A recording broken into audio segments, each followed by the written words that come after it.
What's up everyone? Today I'm down at Benson, Fiat and Alfa Romeo getting to check out the 2017 Alfa Romeo Giulia Quadrifoglio. Huge shout out to them for providing this vehicle for today's video. Definitely check out their website in the description below. And the model that we're looking at today is finished off in Rosa Tri-Coat Red, has a base price of $72,000, and with options this one's listed just over $79,000.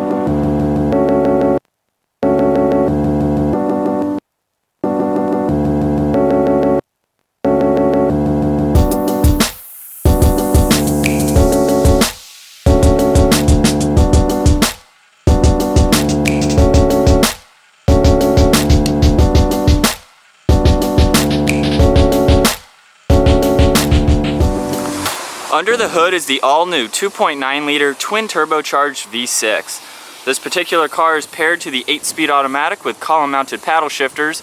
A 6-speed manual is also available for the European market. And this engine produces 505 horsepower at 6,500 RPM and 443 pound-feet of torque between 2,500 and 5,500 RPM. This is the most powerful Alfa Romeo engine in a production vehicle. This is rear-wheel drive, weighs around 3,800 pounds. 0 to 60 can happen in 3.8 seconds with a top speed of 191 miles an hour. The quarter mile can be done at 11.9 seconds at 121 miles an hour. And based off an 11.9 gallon fuel tank, you can estimate the MPG to be 17 city and 24 highway. The overall wheelbase measures 111 inches. It has a length of 182.6 inches. The width is 73.7 and it has a height of 56.1 inches. Some interesting facts about the Quadrifoglio: it has a power to weight ratio of 7 pounds per horsepower. It also has a 50-50 weight distribution, and this has been accomplished using high-strength steel body, aluminum fenders and doors, carbon fiber hood, roof, and drive shaft, which makes this the 4th fastest four-door production vehicle around the Nürburgring at a lap time of 7 minutes and 32 seconds. And some history on this vehicle: in 1923, Alfa Romeo driver Ukiyo painted a white square with the Quadrifoglio, or four-leaf clover, on the front of his Targa Florio for good luck in a race to finish first. And that's how the symbol was born, to honor him as well. And starting in the front, we have the traditional Alfa Romeo triangular-shaped grille, the active aero front splitter, which is electronically controlled. On straights it is closed to minimize resistance and drag, and on corners and braking it opens to provide 220 pounds of downforce. This vehicle also comes with bi-xenon headlights. You have an adaptive cruise control monitoring system on the left side, along with 4 parking sensors, and then a forward collision monitoring system located on the top of the windshield. The wheels on this vehicle are a staggered set, measuring 19 by 8.5 up front and 19 by 10 inches in the rear. They're wrapped in Pirelli P0s. The Brembo brakes are 6 pistons up front, measuring 14.2 inches, and 4 pistons in the rear, measuring 13.8 inches. Also available are the carbon ceramic disc brakes, and the stopping distance for these brakes from 70 to 0 is 143 feet. The Quadrifoglio logo is located on the side of the front quarter panel, along with an air vent and very distinctive lines running along the side of the car. The lower side skirt also features a carbon fiber side blade. And finishing up with the trunk-mounted spoiler, there's the standard backup camera, LED taillights, your quad-tip chrome exhaust tips, and the aggressive-looking rear diffuser. And now with the key, we'll go ahead and take a look at the interior. This vehicle also features the remote start, so you can double tap on this button to remotely start the vehicle. And as long as I have the key on me, you'll hear it automatically unlock. This vehicle offers the black and ice interior package, which gives you the nice black leather, the white and green stitching with this white color contrast. You have carbon fiber accents around your aluminum release handle with your lock and unlock. They're automatic up and down with your side mirror adjustment. This has a Harman Kardon sound system. You have 2 speakers in the door with some more compartment space down below. Alfa Romeo written out on the side sill. And the seats in this vehicle are a very nice black leather. You have the Alfa Romeo logo on the headrest with more green and white stitching. There's adjustable side bolsters with the controls located in the back. All of your automatic controls for the seat. There is an adjustment in the front you can make. Just pull that out. Once inside, I'll go ahead and tap on the engine start stop button to turn on all the electronics. And then with my foot on the brake, I can go ahead and start it up.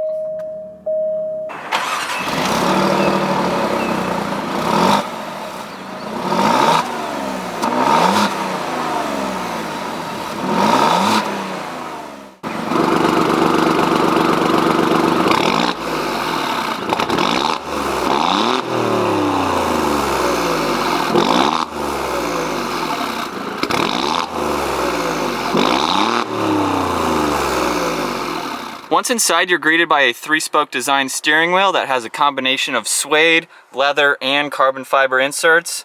The engine start-stop buttons located on the left side, along with your cruise control buttons and your Bluetooth and radio buttons on the right side. The column-mounted paddle shifters are quite large and very solid. On the left side, you have some storage space below your headlight switch. This button here will turn on and off the cylinder deactivation. You have one air vent. Looking at your gauge setup, you have your tach on the left with your engine temperature, your speedometer on the right with your fuel gauge, and some settings on the center screen. The whole dashboard is covered in more leather with the green and white stitching. Below that is your 8.8-inch display system, and to control that, you have all of the buttons located in the center with your menu button, an option button. This rotary dial turns on and off the radio along with the volume, and then you have your selection rotary dial in the center that you can push on to go through your different settings. So you can go through your navigation, look at everything there, multiple settings, very user-friendly. Below that is 2 air vents with your dual climate control, all your AC controls, 1 USB port. This carbon fiber lid actually retracts to show 2 cup holders. And with the vehicle on, you just pull on the lever on the front of the shifter, pop it all the way back, it goes into drive. You can push it over to the left for sport mode and use those aluminum paddle shifters. We push on that again all the way up to reverse. You'll see your backup camera light up. And then just pushing on the top will put it into park. And the rotary dial located on the left will go through your 3 different driving modes. Turning it to dynamic, you'll see it light up red on the center screen. This will improve your throttle response, your braking, and your steering. Turning it to N is your natural mode. It'll turn blue on the center screen. This is your comfort mode that you would use for daily driving. And then switching it to A, you'll see it light up green on the center screen. This is your advanced efficiency and will control your cylinder deactivation. What that is the electronically controlled deactivation system, which reduces consumption by shutting down cylinders when extra power is not needed. And at a complete stop, it will shut the engine off. And by turning the rotary dial all the way to race mode, you'll see the center screen light up yellow. That turns off all your driver assistance. It also increases the exhaust note, so you have full throttle control, full driving control, and no driving assistance modes. You have your electronic parking brake, a good amount of center storage. We'll take a look at the glove box. You have a good amount of room down there. And then one last look at the interior. No sunroof on this car since it does have the carbon fiber roof. Very nice leather seats. And now it's time to take a look at the rear seating. You have the same black and ice theme running along the back. The black leather with the white and green stitching. Your aluminum release handle with some storage space down below. This is a 5-seater. Let's go ahead and hop in. The front 2 seats have some netting for some extra storage. You have 2 fans with a USB. Plenty of legroom. The floor actually dips down. And then I'm 5'10" for your reference at home. I have a few inches above my head. Very nice back seats. And there's 2 ways to open the trunk. You can either use the key fob or push on this button next to the hood release. It will automatically open up. And you can see there's quite a lot of room in the trunk space. This is the car cover bag, so you can see just how much room there is with that bag in the back. So you definitely have plenty of room for anything that you need. Alright, so while I'm getting ready here to take this Quadrifoglio out on a test drive, the first thing that I'm going to go over is the visibility. So looking out of the front glass, obviously there are no blind spots. Taking a quick glance over your left shoulder, you can easily see out of that rear glass. And then a glance over your right shoulder, easily as visible and able to see out of the rear glass. So there's very minimal blind spots in this area here. And then of course your side mirrors and your rear view mirror are going to do an excellent job. So now with my foot on the brake, we'll go ahead and start up the Quadrifoglio. I was able to drive the TI model a couple months ago, so it's going to be a great comparison to see the power with this 505 horsepower. Alright, so just getting out on the road here, I already went over all of the different driving modes here, but I'm going to go ahead and put it right into race mode. So that shut everything off and it opened up that exhaust. So that is going to be pretty sweet to hear that open up. We'll go ahead and give it a little bit of gas. Just getting to about 3,500 RPM, it definitely gets up and goes. I still haven't used the paddle shifters yet, so that was a very smooth upshift for the car doing it itself. Let's go ahead and pop it into manual mode. Woo! That popped.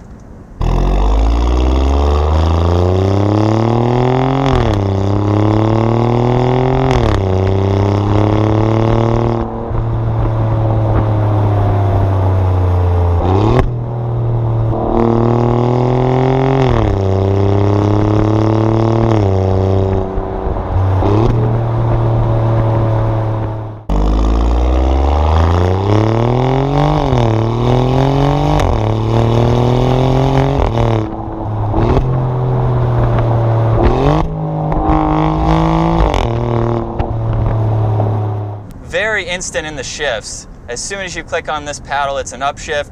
As soon as you hit it, ooh, it's a downshift. The brakes do an excellent job as well at bringing this car to a complete stop. So just driving normal now, I put the car back into natural mode, which is the most comfortable setting for daily driver use. So everything is going to be much softer. You can definitely feel less bumps with it in natural mode. So it's just cruising along very normal. I'll go ahead and put it up to dynamic mode, which again will open up your throttle response just a little bit more, give you a little bit better direct steering. And you can definitely feel some bumps now. I'm on the same road, put it back into natural mode, and everything just lightened up. So all of the bumps become less noticeable in natural mode. Going back to dynamic is definitely a much stiffer ride, that's for sure. The interior quality in the Quadrifoglio is very, very excellent. You have carbon fiber accents everywhere with the nice suede and leather on the steering wheel. And again, you can opt for the Sparco racing seat option. So with those, they're a little bit more fixed. They don't have as much daily driver comforts like the adjustable lumbar support and the bolsters. So these seats are definitely excellent for daily driving. If you want to track it a little bit more and go for the optional Sparcos, they're going to cost you about $2,800 more for that option. And along with this interior, it has the black and ice package. So again, as I mentioned earlier, you have all of the white on the door panels and the front, the glove box as well, and then all of the black leather seats. So with that option, you do get that white and green stitching. All of the center controls are very easy to use, and you have that 8.8-inch display system that's very user-friendly with all of the dials located in the center. This vehicle also offers a torque vectoring system, which will help control wheel spin. So going around turns, it will monitor each wheel individually, and it will send power to the wheels that it needs the most. That way it can eliminate any wheel spin at all. And the differences between this and the TI model that I drove a couple months ago, this weighs about 77 pounds less, so it has the carbon fiber roof, carbon fiber hood, and drive shaft. Woo! And it definitely puts you back in your seat, that's for sure. And again, moving back to the driver position, I could definitely see this being a very fun daily driver. You could drive this in traffic, in normal settings, be very comfortable. With a turn of a dial, you can put it into race mode. You can get this out on the back roads. And I see this handling very well on the back roads. It seems to be very planted. With it in race mode, there's also a suspension button that you can push on the top, which will control the dampers to make it more stiff for you. So while I'm at a stoplight, the car actually shut off, and you can control that using a button on the left side here. Taking my foot off the brake and applying the gas, it will start right back up. And now we'll take one last look from the passenger side. That black and ice interior looks very nice. All of the white contrasting with the carbon fiber accents and the very nice black leather seats. Very premium feeling interior. We'll go to the back seats again.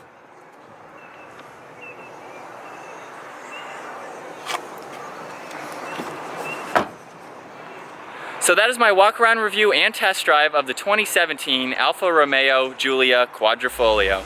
Huge thanks again to Benson, Fiat, and Alfa Romeo for providing this vehicle for today's video. Definitely check out their website in the description below.